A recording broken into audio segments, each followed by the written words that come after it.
করে হচ্ছে টোটাল ৩৬ জন দেবতা এবং সর্বময় কর্তা, যিনি সর্বময় দেবতা লীলা ছাড়াই তিনি মত্ত থাকেন।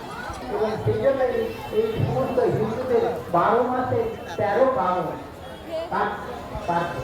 যাই হোক, এই ভগবানকে যথার্থ জ্ঞান বৈরাগ্য এই কয়েকটা গুণ বিশেষ করে, এবং সেই জন্যই ভগবানকে আমরা তার পূজা অর্চনা করি, এবং সেটা আমি পরে আসছি।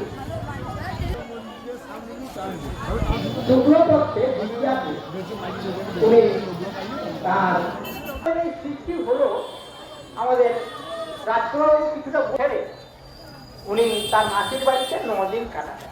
কিভাবে যাচ্ছে? পীতাঙ্গ কৃষ্ণপত্র পথে রথকরণ মহারসম মহাবাগ ভূষণ সর্বলক্ষণ সংযুক্তা বনম।